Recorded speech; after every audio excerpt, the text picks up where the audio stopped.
TYFU. How's it going, Beth? It's going pretty well. I'm excited to record a new episode. Me too. Me too.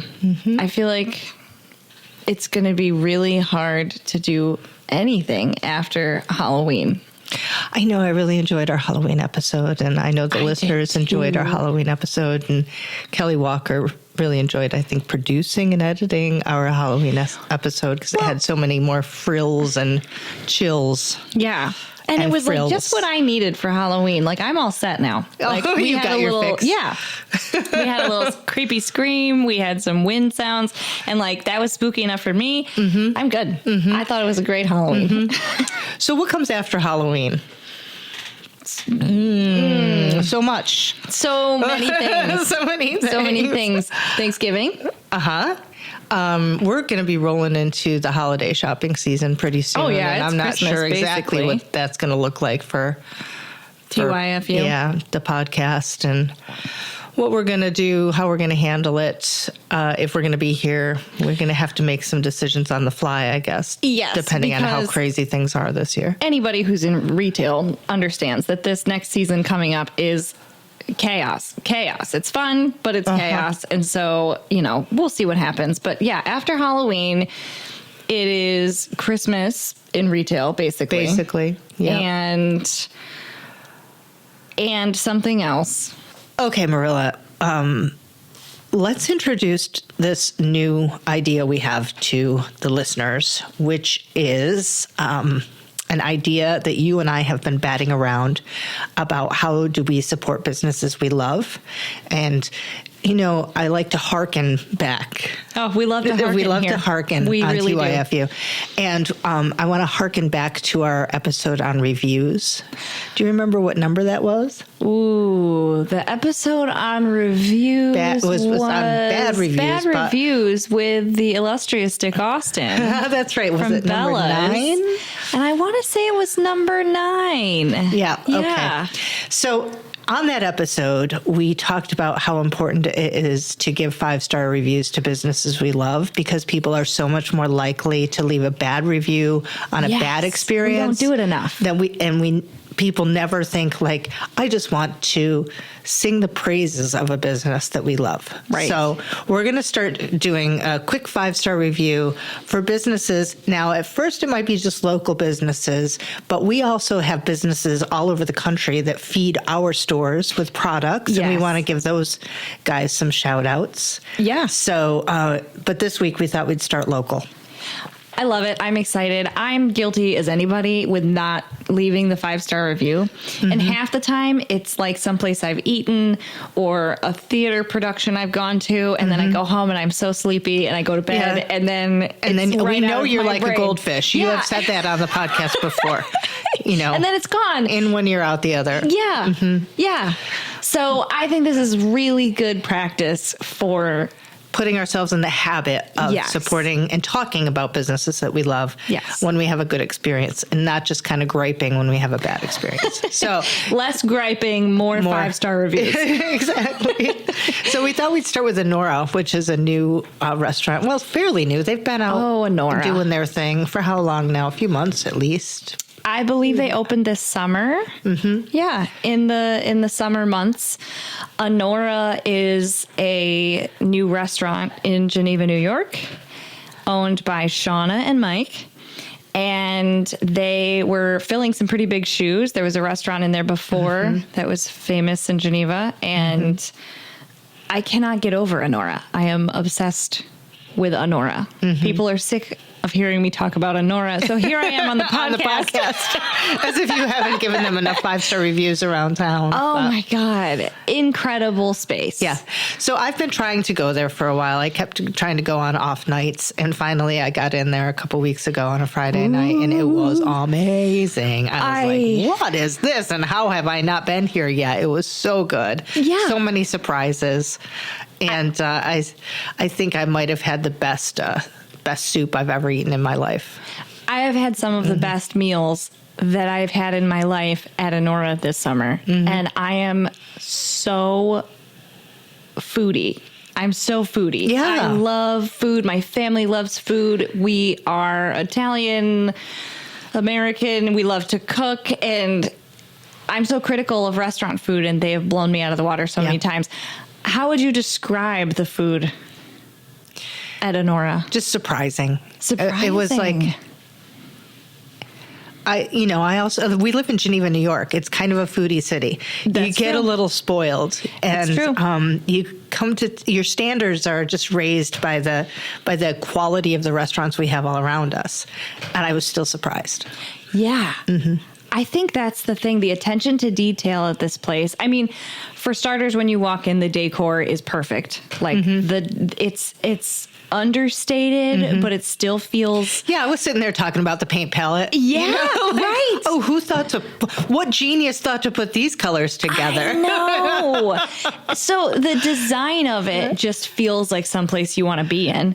My sister and I were just talking about how their bar stools they've cracked the code on bar stools because it's a difficult code to crack. Yeah, they're not. Everybody has these industrial hard stools everywhere you go. And at Honora, they have these beautiful golden velvet stools that feel like little armchairs as you sit up at the bar. Mm-hmm. So the design is fantastic, but the menu, I like to say, not to flex. But I like to say it's elevated comfort food. Oh, yeah, I I can see what you're saying. Yeah, I get it. Because I have gotten wonderful seafood there that's prepared so well. I've also gotten a meatloaf sandwich there that is. They kicked your ass. They kicked my ass. I think we have to stop talking about them now. I know. Because it's too much. This is supposed to be a quick 5-star shout out to a you business mean we're not that we doing like. a whole episode no, just about on Honora. But we could have them on in the future, I suppose. I think we ask should. them maybe. And they should bring snacks. Oh, I know. All right, let's get on with our episode.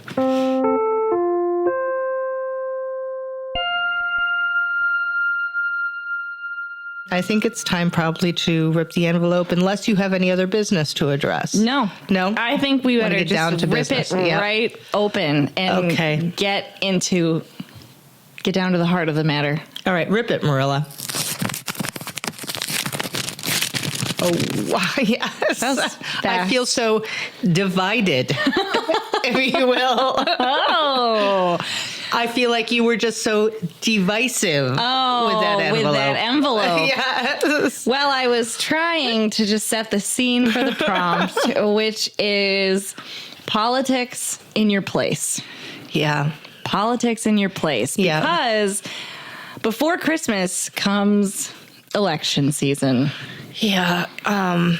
Every year, right? Every year. Every year. Yeah, in a small since I've town been especially. counting. Yeah. Every year.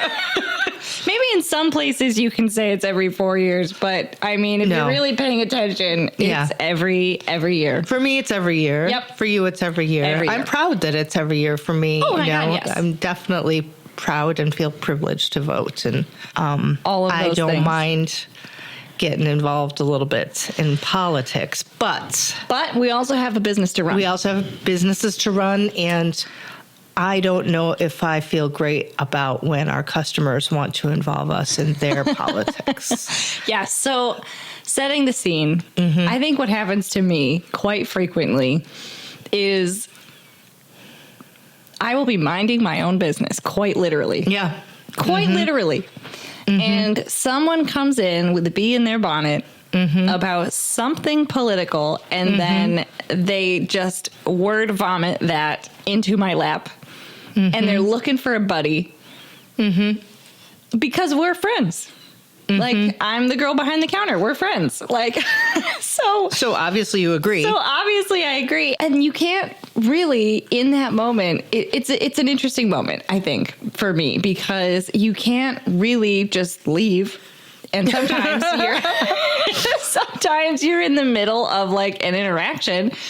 And I sometimes feel held hostage by someone just needing to get something off their chest that is particularly political, and it's fraught, I feel like, because especially in small business, in a small town, in small elections, it's very personal. Like, you know, almost everyone that's being talked about, who's running, who's not running. And so you're just standing there. Somebody's unloading their opinion. And what do you do? How does that make you feel? That was a long way to get to that question. Yeah, I feel a lot of different ways, so it's kind of a long way to get to my answer. Okay. But even if I agree with what they're saying, I sometimes feel like it's not appropriate for us to be having this conversation in my workplace right now when I'm just trying to live my life, kind of get my work done. Right. And if you would like to discuss politics with me, maybe we could talk after work. You got to buy me a drink first. You got to take me to dinner first. Yes. Yeah, I feel that's a great It's so invasive. It does feel invasive. So it doesn't matter if I agree or disagree with what they're saying. Right. This is not the time or the place for that. However, here's why I'm a big lying hypocrite. Because if somebody wants to come in and talk to me about their family drama, or sometimes they want to do a little gossiping, I'm like, yeah, let me stop everything I'm doing right now to engage with you. Yeah. Let's get a box of tissues, and you can tell me all about it. So I don't know, but I think there's something about politics in the workplace or religion in the workplace that I just find specifically off-putting in a way that I don't know. Other things don't. I don't know why that is either. Yeah, I think maybe it's because when someone comes in to tell about their family drama, they're not necessarily looking to recruit you into their family. That's what it is. They're not trying to sell me anything. They're not trying to sell you anything. And there's always that feeling when somebody comes in with their politics a little bit like, okay, no, I'm the one selling right now. I know. I am the one selling, and like, I don't have time for this. Yeah, no, I think maybe that's it. It's like you feel like they're trying to recruit you for their team. And it's like, that's not what I'm here for. Like, I'm here to listen, but that's all. I'm not going to sign your petition. Yeah. I think we're on the same page with that. Like, I have people come in and want to really get into it, or really get into it about someone that they disagree with or agree with. And I don't know that it's my place in that moment, in that setting. Well, it's tough because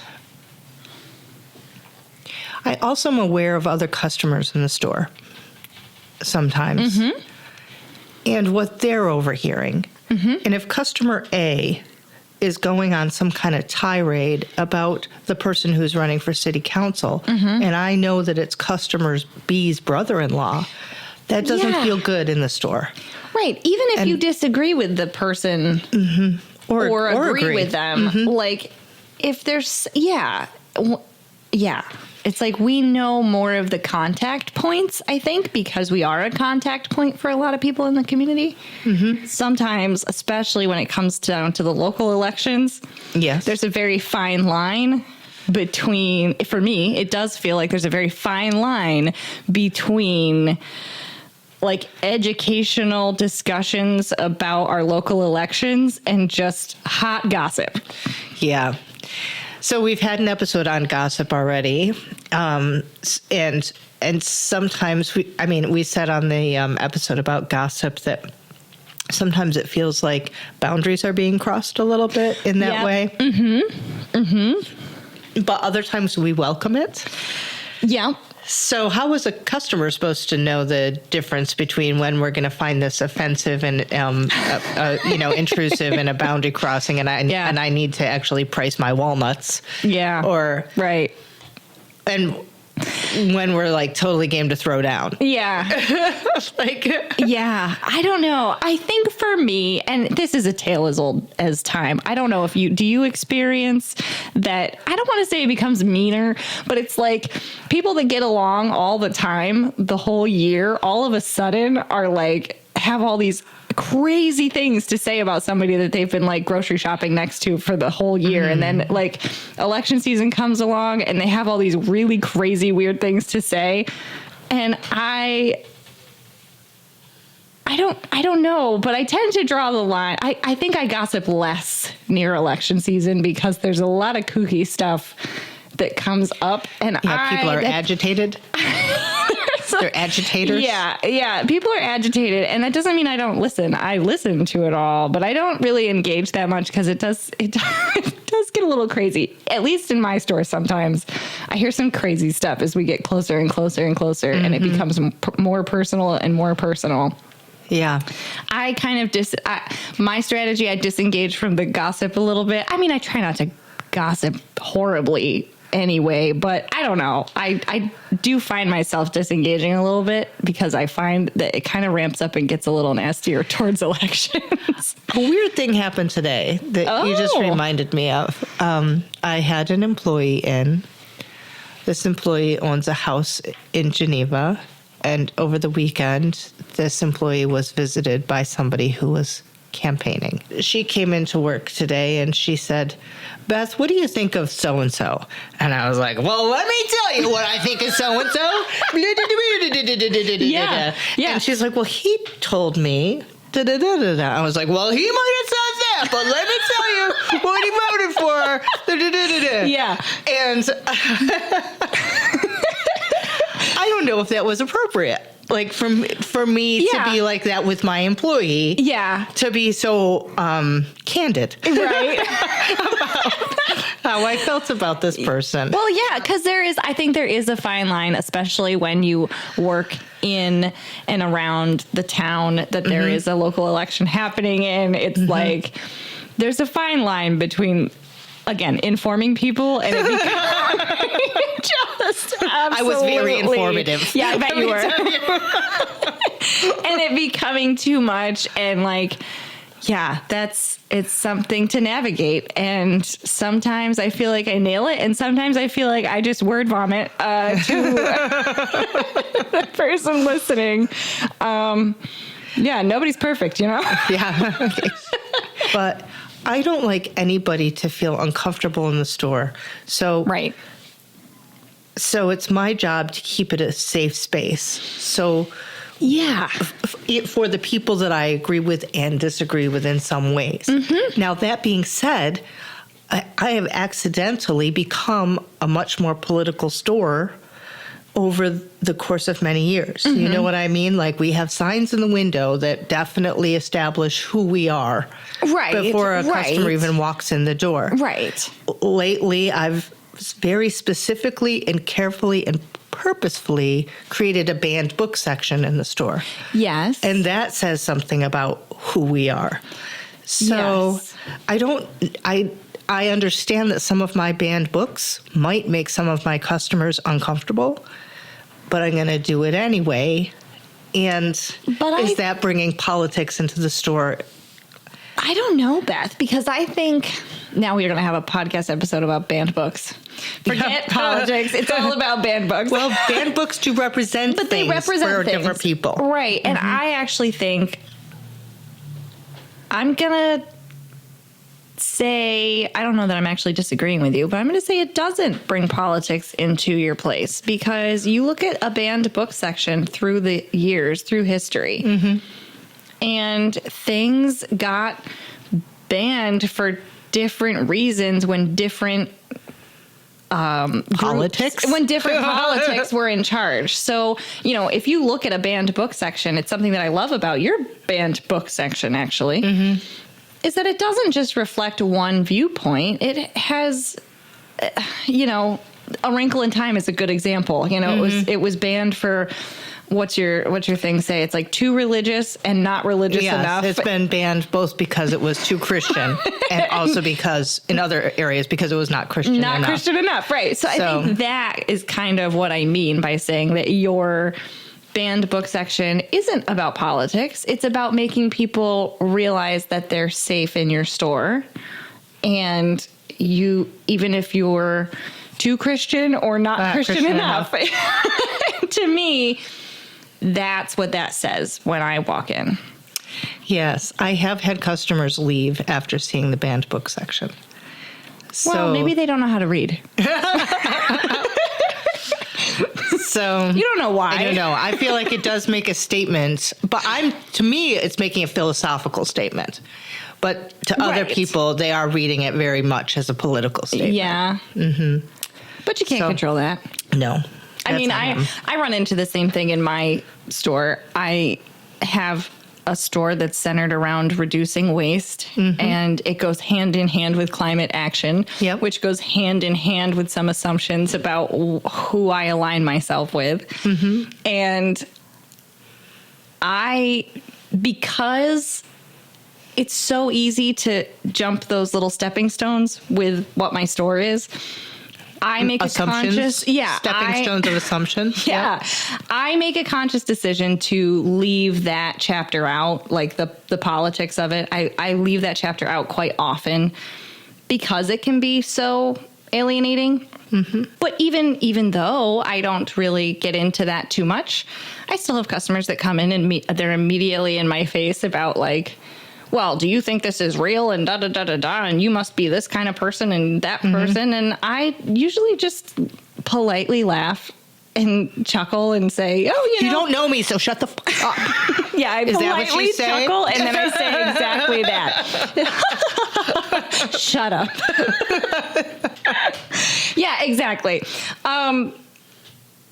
But it is, there's definitely assumptions that you have to, it's not always being held hostage. It's like sometimes you can't control. Oh, but people make assumptions all the time. People make assumptions because you're a woman, where your politics are. People make assumptions because you're white, where your politics are. Right. People make assumptions because you own a small business, where your politics are. Right. And any number of things. And they don't always line up either. No, of course, quite often people are wrong about their assumptions that they're making. Yeah. But is that what you meant? Yeah, I do kind of mean that, like, it's just like people walk in and they make an assumption about your banned book section and they walk out without even asking you what your thoughts are on banned books or finding out that you feel it's a more philosophical thing. And people will do the same in my store. They'll come in and they kind of humph and cross their arms and be very like, I don't want to say hostile, but they just come in ready to be like, ugh, this is just another tree hugger. And when that person comes in, I try to make a connection with them. And so that when they leave, they kind of have left that assumption behind as well. But you can't always catch them. Sometimes they're just going to leave with the assumption, come in with the assumption and leave with it. Just like with your banned book section. I don't know what you do about that. Like you said, you have certain things around your store that indicate very clearly where you stand about certain things. But I really don't have much window space. So I don't have a lot of space to even do that. So the banned book section does start an awful lot of conversations. I love that. I have to say. Oh, I love it. I have in the store, there's signs explaining why each and every book was banned over the course of time. Which I love. And people don't like to read the signs, or else they read them and they still want to talk to me because they'll still march up to the counter and be like, why on earth was A Wrinkle in Time banned? Why on earth is Where the Wild Things Are banned? And it's like, did you read the sign? Because I already explained this to you. Right. But they want to talk about it. And also, people are very proud of how many banned books they've read. Oh, I know. It's so funny. Cute. Like, they'll be like, I've read 6 out of 7 of these banned books, or I've read 15 out of 20 of these banned books. It's like, well... Yeah, we didn't burn them. Like. But I did have a guy recently think that Stomping Grounds in Geneva, New York, had the last 3 copies in the world of The Diary of Anne Frank. Ooh. Because he interpreted this as, oh, these books are banned. They're no longer being published. Not allowed anymore. They're no longer available anywhere. And I heard him say to his wife or partner, the person who he was with, I think maybe we should pick one of those up because you can't get them anywhere anymore. So, Beth, you're such a rebel. I had to explain that you actually can get them. Another person That just actually seemed less exciting. it's like thought that my banned book section in the store contained only books that were no longer for sale, like that I just had them on display. You can look, because but you're can't not touch. allowed to buy them anymore. That's Because so they've been cute. banned. So I just have them as like a little museum to literature of the past. And rebellion. So, yeah. Oh my goodness. But I is love it. interesting how people respond to it, both good and bad. And Yes. and mostly, I have to say, with a lot of curiosity. And I think that's why, and I'm not going to tell anybody else how to run their business, but I think that is why I personally do not feel super called to bring a lot of specific politics into my place, because I find that over the last 4 years, by leaving that out, it generates a lot of conversations with people across the spectrum of politics that I really value and that have been very fruitful. Like, I love to tell, for example, I'll have a very passionate vegan customer come in and be talking about maybe how some people on another team don't get it, what we're doing. And I love, saying, we have some customers that are avid outdoorsmen and even hunters, and they're so passionate about this cause because they care about their nature and the wildlife and the conservation. That's the word I'm looking for. Same thing, like, older people will say, and this isn't necessarily politics, but I'll have older people talking about how kids these days don't understand that you got to take care of these things, and be like, we have very young high school students and college students that are super blaming you passionate. for destroying the planet, And by then the way. I have the same, I have the young kids come in blaming all the boomers and the old people for ruining the planet. And I can say, I've had customers that have been doing this for decades and they're so passionate about it and they've done so much. So in my store, I find by leaving that page blank and letting the customer kind of fill it in opens the door for a lot of conversations. And so that's just, every store is different. Every person is different. But a lot of people think that as business owners, we're ethically required to take a stand on certain political issues. How do you feel about that? I don't think it's anybody's business if you're not comfortable taking a stand on something. Like, you can take a stand personally, I think, and not be comfortable taking the stand for your business. It's a tough question. I don't even know if that answers it well. I kind of struggle with it a little bit still. And I think, like, as I've gotten older and as the business is more established, I'm way less afraid to say what I think, to put my signs up, to be a little bit more in your face about things, because I can afford it.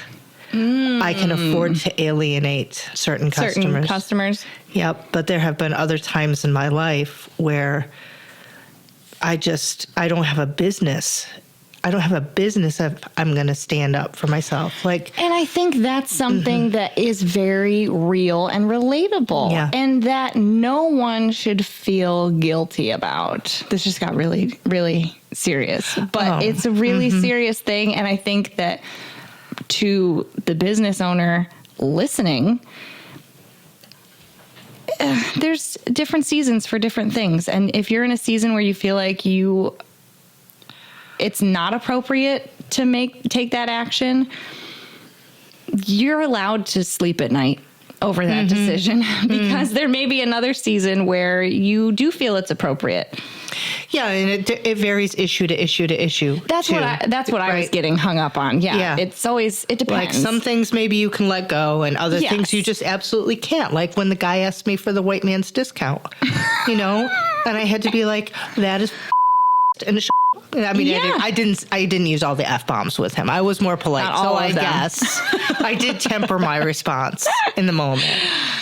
But Well, yes. Yeah. I think that's where I got tripped up. Because Yeah. there's some things that are very easy to just let it go. To just let it go but there's other things that it's a no-brainer to take a stand. And I guess, yeah, it's like, trust yourself as a business owner. Like, trust your gut in that. Mm-hmm. Yeah, I mean, as scenario. individuals, we are citizens, and citizens of this country take different political stances and are more or less aggressive about different things at any given time. So, as business owners and citizens simultaneously, it makes sense that we might, take a stand here and feel passionate about this or that, and really get involved in this cause or that one, and then leave some other things alone. That's how we act as citizens sometimes, right? Right. I really did resent it, I have to say, when New York State had the COVID mask mandate and businesses were getting fined and closed if they were not enforcing the mask mandate. Yeah. But and because I was enforcing the mask mandate, people were as mad at you. dictated by The state. the mandate. Yeah. People would come in and call me names. Tell me what bullshit the mask mandate was, argue with me, give me a hard time, get up in my face because of assumptions they were making, right or wrong, about how I felt about the mask. Right. And I would have welcomed a discussion at the time in some ways. I know. You know what I mean? I know. That was a talk about politics in your place. I know there were other places. I heard of a place who would not let people into their business if they were masked. Because that's how anti-mask they were. Oh my God. It was such an interesting time to live through because of my thoughts of being like a safe space, in a sense. It was like you were caught between a rock and a hard place as far as like, yeah, we had to have that in our window. Yeah. We were the fall guy. We're the ones that they come for. We're the middleman. I don't know if you remember, but people in stores were actually getting beaten and killed over customer outrage. Like, I remember stories of this in the news where if you ask somebody to wear a mask, they would punch you in the face. Yeah. Or stab you or shoot you. I don't have time for that. No, I'm running a business here. I can't go to the hospital today. I have to be at work the next day. It's a pandemic. I don't know if I'm going to. Yeah. That was wild. And I think that was probably the most, for everyone running a business, I think that was the most difficult political moment. I was going to say just for me, but probably for everybody to navigate gracefully, because I just try to navigate these things gracefully with kindness and understanding and humility. And it was a wild time to try to do that because there was almost no way. There was no winning. There was no winning. Yeah. It's just like, how I'm going to go to work and how am I going to lose today? How am I going to lose Tuesday, Wednesday, Thursday, Friday? Like, every day is just like a losing proposition. Right. And basically it's just like, how am I going to get through and how am I going to get my business through? Yeah. It was wild, but it does. I am thankful that season is over. Until the next time. Sometimes I just like to wear a mask every now and again just to keep people guessing. I know. Because now if I show up to work with a mask on, people will be like, oh my God. Oh my God.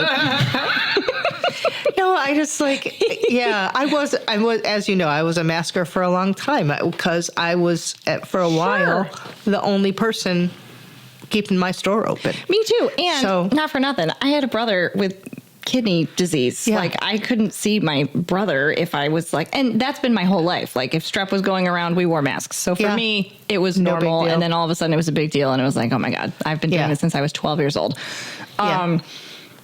So yeah, it was a crazy time, But I've been thinking about this, all of this politics in your place kind of thing, because we're coming up on election day, and many of my beloved customers are involved in our local politics in many areas, in many different camps. And it's a wild time. There's a lot of shit that's being talked. Sometimes I just listen.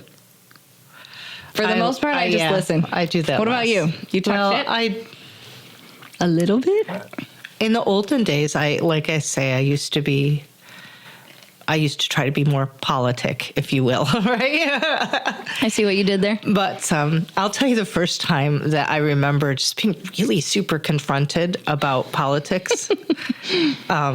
This was many years ago, but a woman came in and she asked me if I had any Christmas books. And I said, yes. As a matter of fact, I do. They're over here in the holiday section. That's festive of you. And she said, oh, the holiday section, huh?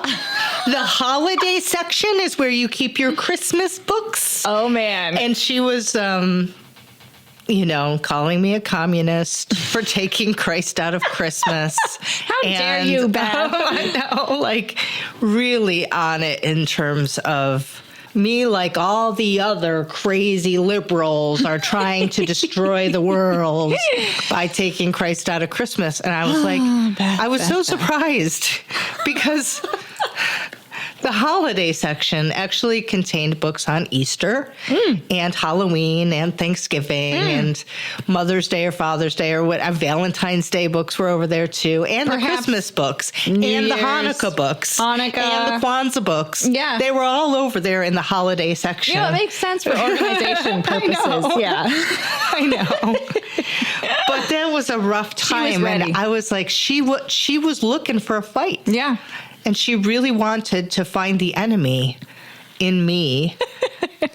But that was an issue, too, also in Geneva when we were putting together the holiday open house. And some business owners really wanted it to be the Christmas open house. I don't spend a lot of time splitting hairs like that. No? So, no, I really don't. I don't. And so anytime I have had around the holidays, Christmas, the holiday season that comes towards the end of the year. Solstice. Yes, it's of course. Around solstice. Of course. Oh my goodness. I have had situations where people would come in and that kind of conversation starts to brew. And I nip it right in the bud. I'm like, yeah. Why? You whip out your Bible and you're like, no, get off me? Like, actually, how do you do it? Christ was born in September. How do you nip it in the bud? I bring the customer in on it. And I'm like, we have customers that celebrate so many things. And I like to celebrate all kinds of things. I love to celebrate Christmas. I also love being invited to Hanukkah celebrations. I also love the idea of Kwanzaa celebration. I like to party. And so I like to say holidays because then I can have a party for all of these things. I know some people don't like to do that, but I like the fact that there's Christmas and there's Hanukkah and there's New Year's and there's Kwanzaa and I think there's another one in there too. You don't find other people's spiritual beliefs threatening to your own? No? I had to think about it for a minute. Do you find other people's political beliefs threatening to your own, though? No. No? I don't, really. Truly. I kind of look at it the same way. Because unless they're actually doing harm, like we talked about earlier, there are certain areas where it's easy to be like, okay, don't be racist. That's an easy one. But I mean, I had one situation where someone came in and they were talking about their personal politics, and then they started confronting all the other customers in my store one by one about how they felt. And I did step in at that point and say, you know what? Takes all kinds. Your total's $19.95. Have a great day. And just kind of diffuse that, because that is uncomfortable. I don't want that to be, I don't want it to be a place where people are interrogated and put on the spot. So I guess maybe you could say that I don't allow politics in my place, but I don't know. Do you know how I have several signs in my window? They say all sorts of things, and one of them Nudists is allowed. Yes, I love nudists. Nudists welcome, but unfortunately, only service dogs are welcome. Right? Ooh. I have my sign that says "Service dogs only, please." So you're one of those anti-dog politicians. No, this is what happens, though. People come in the front door and they'll be like, "Oh, I see you hate dogs." They make an assumption based on this sign in my window where I am about dogs in the world. Yeah. And I would like to state for the record on the podcast, I like dogs. All right, I don't like dogs in my store. In your store. There's many reasons that I don't like dogs in my store. One of them is because some customers are uncomfortable with dogs. Some customers are not great with your dog. Yeah. And I am sorry that your dog can't be as comfortable as I would like my customer to be. Yeah. So if your dog has to wait outside on the street, or if you have to come at another time without your dog, and you have a dog. I do have a dog. A very sweet dog who's not allowed in my store. Who Beth hates. But it's like, there's a sign in the window. Are your dog. Kind of. It's like you cannot make an assumption that just because I don't like dogs in my store doesn't mean I don't like dogs. I was saying that. Oh. Okay. What are you saying? Sorry. I'm too excited. That I look at people's politics the same way I look at their dogs. Like leave it outside on the sidewalk because leave your dog out on the sidewalk because we all want to be comfortable in here and do our business. You came in here for oatmeal. And you should be able to buy your oatmeal in peace without Fido sniffing around in your crotch. And it's the same way with politics. You should be able to buy your oatmeal without someone's politics getting up in your business. Yeah. What I struggle with is I think the world is changing enough and politics have become so extreme and divisive that I do think that maybe a business has a responsibility to come down here or there publicly. Yeah, I don't have any perfect solution for how someone treats this in their business, but I do know that it comes up so frequently as a business owner. And sometimes it's like, I'm not even qualified to make a statement on this. I don't know. I don't know. Sometimes the person across the counter's done their homework for years, and then they want to have a conversation. I don't know. I really don't understand what you're even saying right now. I can tell you what the price of your oatmeal is. Okay, that's what I've been studying for years. I'm not going to sign your petition until I do some more research. Yeah.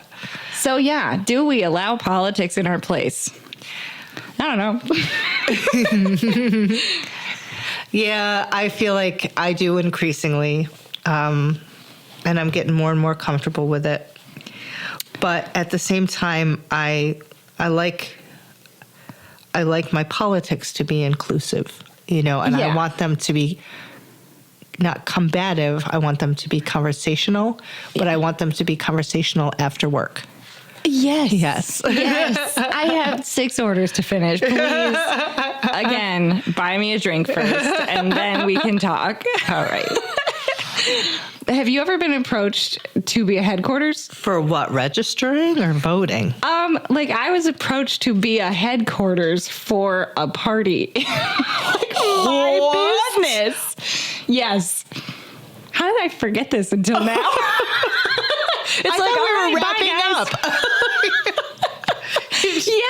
Yeah. No, I would want to say it was like the first or the second year. It had to be the second election year that I was in business. I had a very loyal customer approach me about being the headquarters of a party in town. The headquarters. And the store. The operating store.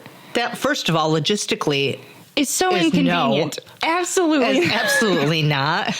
I don't need all you and your buddies and your signs filling up my store. I can't think of a quicker way to put a target on your head as a young new business owner than setting up as headquarters for an entire party in local elections. No, I mean, obviously I said yes. No. No. I have been asked to run. Have you been asked to run? Yes. Uh-huh. Yes. Apparently you said no. You know what I told the person who asked me to run? Yeah. I told them they wouldn't want me because I want to rule with an iron fist. I said I'm just dictator. I'm too thin-skinned. I could never stand up to the pressure of not wanting to please everyone. And thus we have a podcast.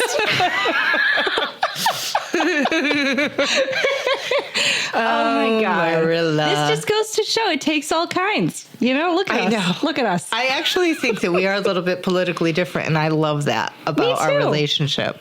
Yeah. Because it does manage to be civil most of the time between us. We've never punched each other in the face. No. Not yet. Maybe someday. Tune in next episode. Yeah.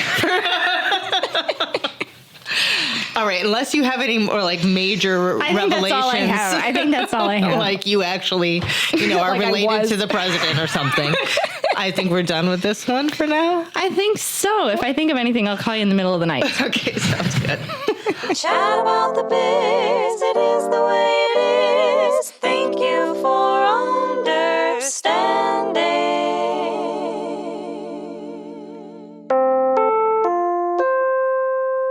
We sincerely thank you for understanding.